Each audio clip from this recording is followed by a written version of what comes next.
Hello students, कैसे हैं आप। मैं आपका फिजिक्स गुरु नितिन भटनागर अपने नए सेशन में आपके साथ हूं। आज हम एक इम्पॉर्टेंट टॉपिक डिस्कस करने जा रहे हैं। एक समान चुंबकीय क्षेत्र में किसी आवेशित कण पर लगने वाला बल। उसी से रिलेटेड हम दो और इम्पॉर्टेंट टॉपिक डिस्कस करेंगे। पहला टॉपिक होगा एक समान चुंबकीय क्षेत्र में गतिमान आवेश पर बल। देन आफ्टर हम डिस्कस करेंगे लॉरेंज फोर्स, और तीसरा टॉपिक लेकर के चलेंगे वेग फिल्टर या वेग वर्णकारी। तीनों इंपॉर्टेंट टॉपिक हैं। आइए स्टूडेंट स्टार्ट करते हैं अपना टॉपिक। तो फर्स्ट ऑफ ऑल सबसे पहला टॉपिक हम ले रहे हैं जो है एक समान चुंबकीय क्षेत्र में गतिमान आवेश पर बल। तो स्टूडेंट इसके लिए हमने माना है कि हमारे पास प्लस क्यू आवेश का कोई कण है जो v वेग से गतिमान है एक समान चुंबकीय क्षेत्र b से थीटा कोण बनाते हुए। जो हमारा चुंबकीय क्षेत्र b है उसको हमने y अक्ष के अनुदिश लिया है, और वेग हमारा जो कण है वो v वेग से थीटा कोण बनाते हुए गति कर रहा है, और इस स्थिति में उस पर बल लगता है F, वो हम ज्ञात करते हैं।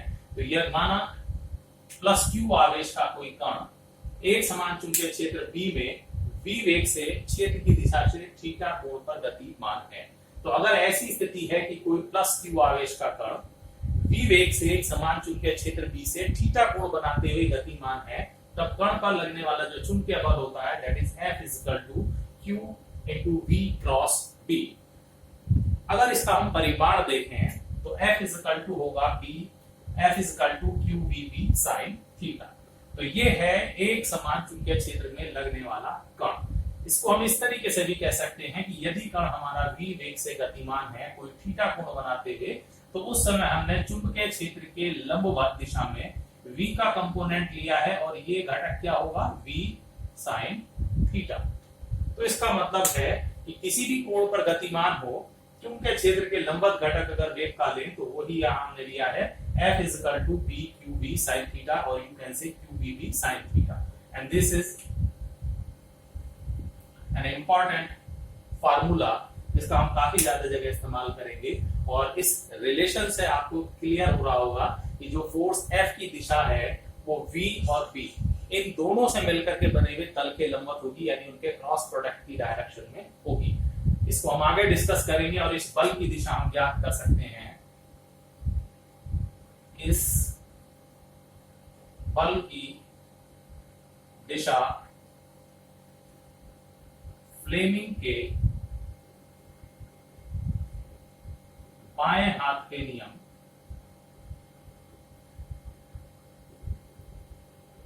से ज्ञात की जा सकती है।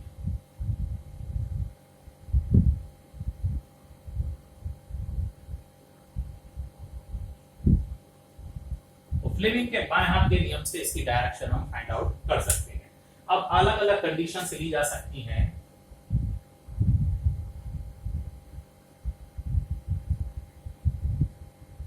यदि थीटा = 0 डिग्री, इसका मतलब यदि आवेशित कण चुंबकीय क्षेत्र की दिशा में ही गतिमान है, मैग्नेटिक फील्ड भी उसी डायरेक्शन में है, और आवेशित कण का वेग भी उसी दिशा में है, देन आफ्टर अगर हम देखें तो उस कंडीशन में F होगा QVB and sin 0, and that means 0। तो इसका मतलब है कि यदि कोई कण चुंबकीय क्षेत्र के समांतर गतिमान है तब उस पर लगने वाला बल कैसा होगा? 0 होगा। Now the second case, यदि थीटा = 90 डिग्री तो F होगा QVB sin 90, and that becomes 1, जिसकी वैल्यू +1 है, तो ये होगा QVB, और ये उस पर लगने वाला मैक्सिमम फोर्स होगा, अधिकतम लगने वाला बल होगा जब वो लंबवत दिशा में गति कर रहा हो। यदि थीटा = 180 डिग्री एंटी पैरेलल यानी क्षेत्र के विपरीत दिशा में गतिमान हो तो भी लगने वाला बल 0 होगा, क्योंकि देखें आप F = QVB और sin 180 degree and that is also equal to 0। तो इसका मतलब है अलग अलग एंगल्स पर प्रवेश करने पर या अलग अलग एंगल पर गति करते समय लगने वाले बल का मान अलग अलग होगा। तो ये है एक समान चुंबकीय क्षेत्र में आवेशित कण पर लगने वाला बल। इसके बेस पर एक और टॉपिक आता है हमारा सेकंड टॉपिक आज का, एंड दैट इज लॉरेंज बल।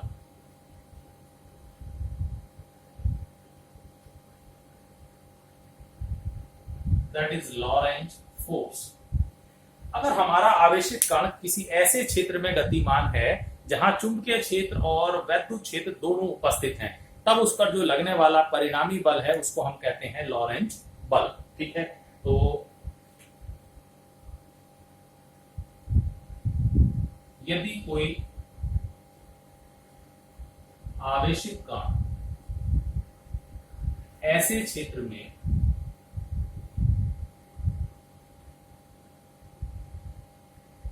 गतिमान हो जहां वैद्युत एवं चुंबकीय क्षेत्र दोनों उपस्थित हों,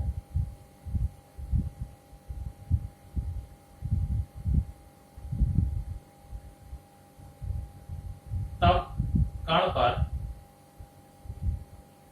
कार्यरत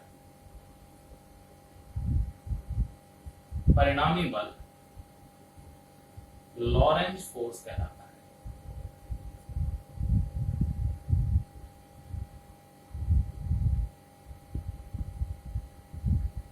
अगर वहां पर इलेक्ट्रिक और मैग्नेटिक दोनों फील्ड एक साथ उपस्थित हैं, तब जो कण पर लग रहा होगा रिजल्टेंट फोर्स, परिणामी बल, वो कहलाएगा आपका लॉरेंज बल।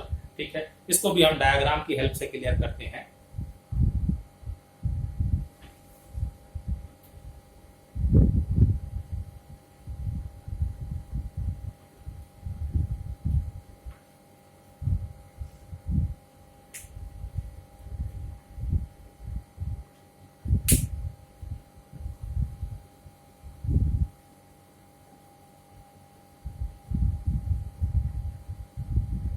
एक ऐसा फील्ड हम कंसीडर कर रहे हैं जहां पर simply this is x axis and this is y axis and this is z axis.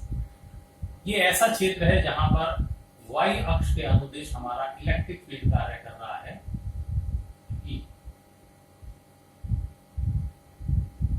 Z अक्ष के अनुदिश हमारा यूनिफॉर्म मैग्नेटिक फील्ड, एक समान चुंबकीय क्षेत्र कार्य कर रहा है, और यहां पर हमारा कोई प्लस क्यू आवेश का कण एक्स अक्ष की दिशा में v वेग से गतिमान है।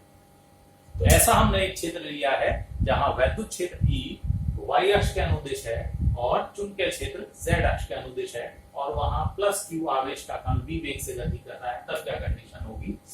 तो माना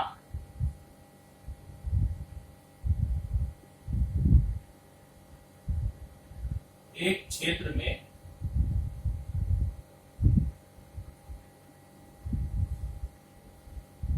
वैद्युत क्षेत्र E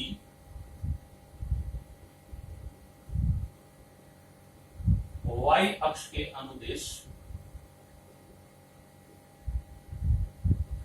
एवं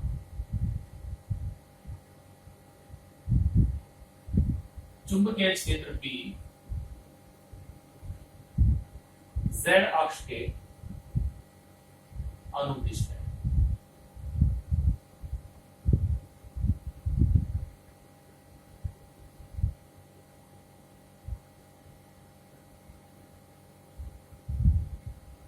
प्लस क्यू आवेश का कण v वेग से x अक्ष के अनुदिश गतिमान है।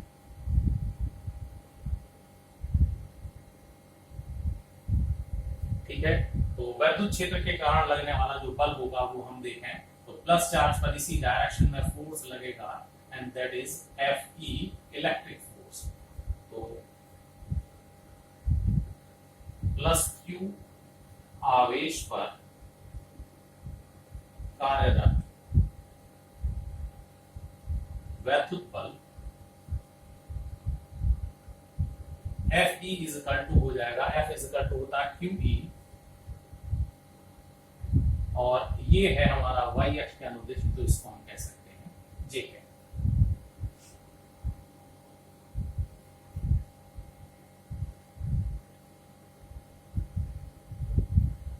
प्लस क्यू आवेश पर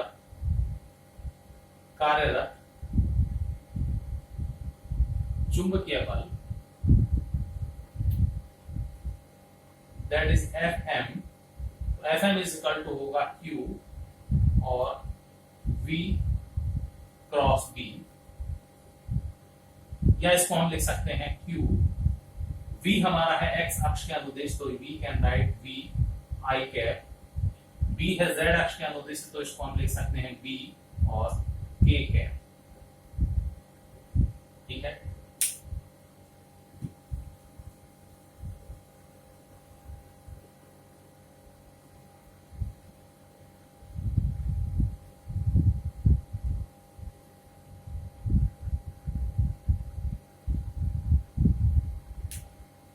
we can write Fm is equal to Q V into B, ये मैग्नीट्यूड है, परिमाण है, बाहर ले लें, और I cross K, and that is equal to minus A, or you can say minus Q VB minus J cap. तो ये आ गया हमारा बल। तो इसीलिए कण पर कार्यरत